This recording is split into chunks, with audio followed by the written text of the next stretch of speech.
whole debacle, I'm going to say Biden's Afghanistan debacle, catastrophe.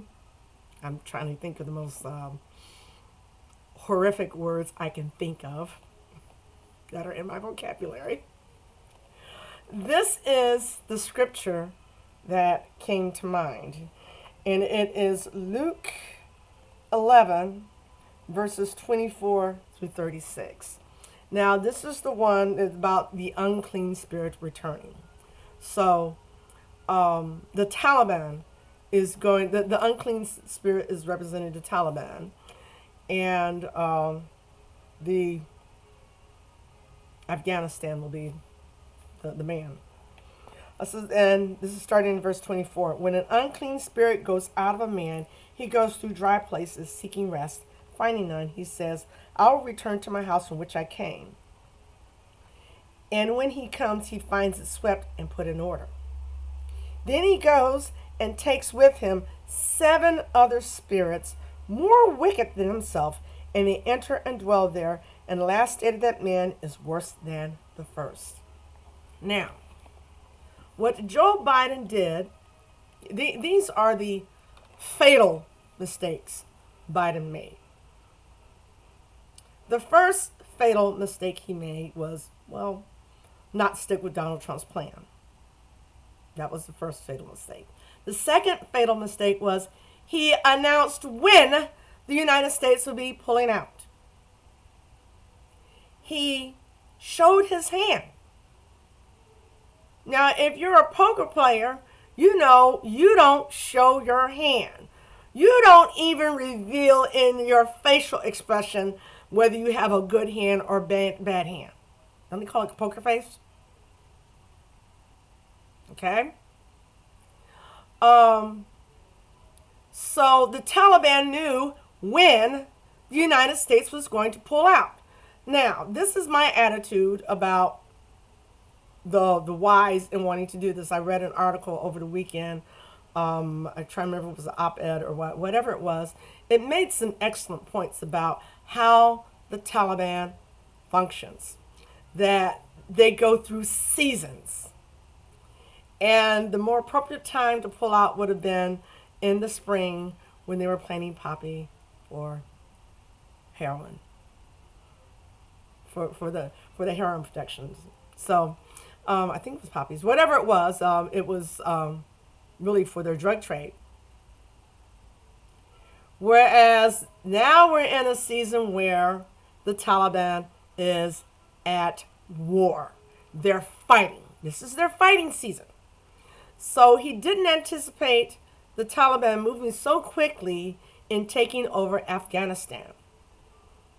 He sat there and said, oh, it'll take this long, and boom, it was a matter of weeks, which quickly turned into days when they took over Kabul.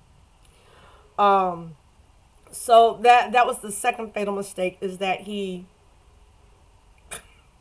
he revealed his hand, so to speak. Third fatal mistake is that when you saw that things were moving more rapidly than you anticipated, you should have moved, either backed off on the plan and said, hey, you know what, we're not going to do this, we need to stay.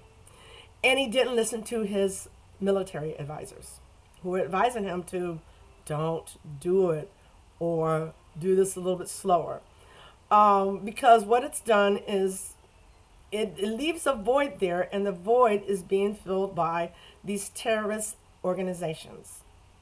Now, how is it going to be worse? Well, we're already seeing that it's worse, and all the Americans we have Americans that are trapped there right now.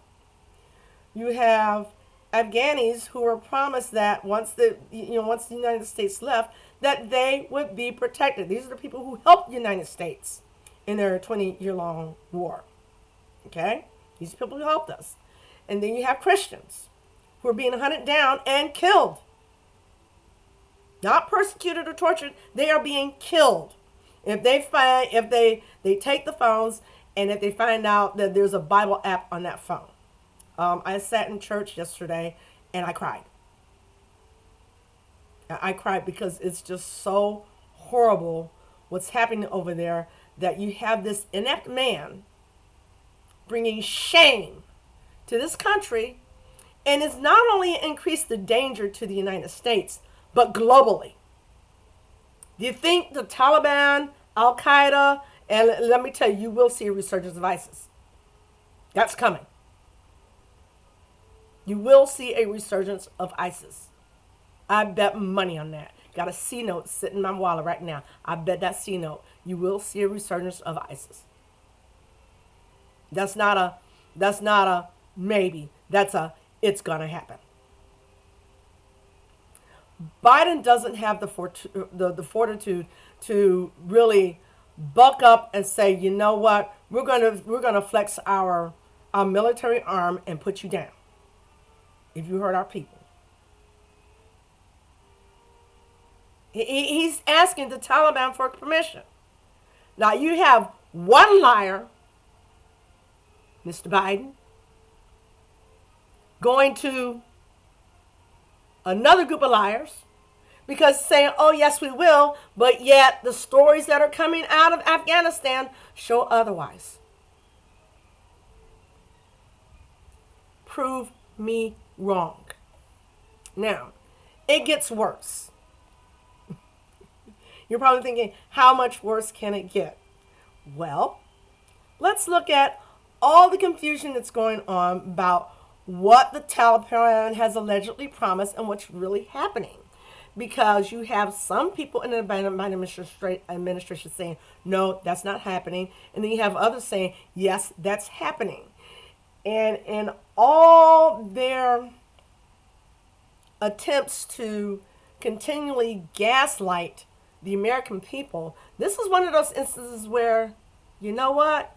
You need to come clean and tell us what's happening, because the truth is getting to people. The truth is getting into mainstream media. How's it getting into mainstream media? Because they have people trapped over there.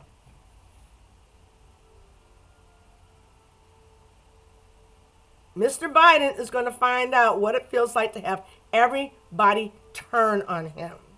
Notice, I'm not putting the P word in front of his name. I refuse to put the P word in front of his name. I refuse to use that P word. You know what P word I'm talking about? Okay? Not the nasty one, but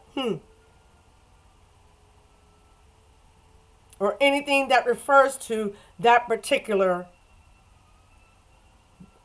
branch of the government and the titles that go with it. Some people have suggested that he be court-martialed. Technically, because of his position, he is over the army, the military.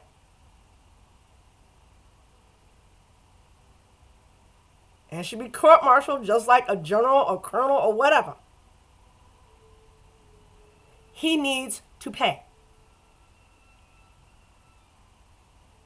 Whether he resign or whatever, and if he resigns, the man still need to pay.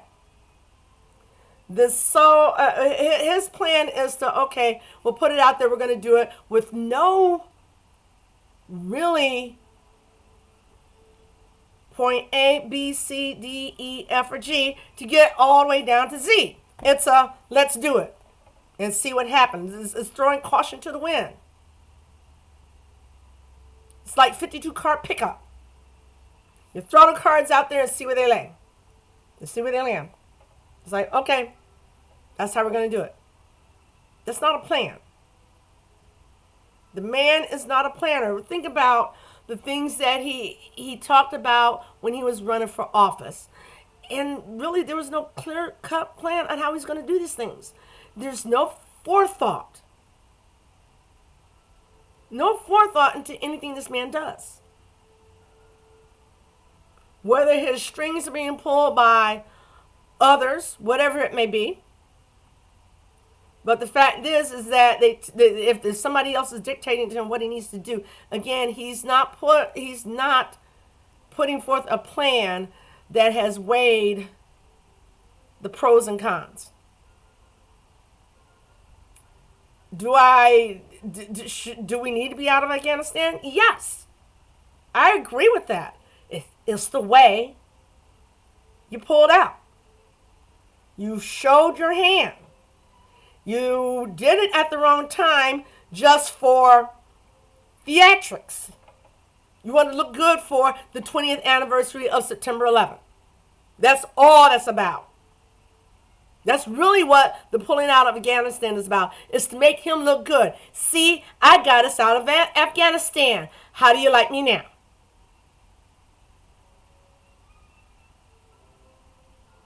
Well, Mr. Biden, at this point in time, not a lot of people like you. Nancy Pelosi gives you praise. Oh, he did the right thing. That woman has her head so far up his butt, she can see out of his mouth.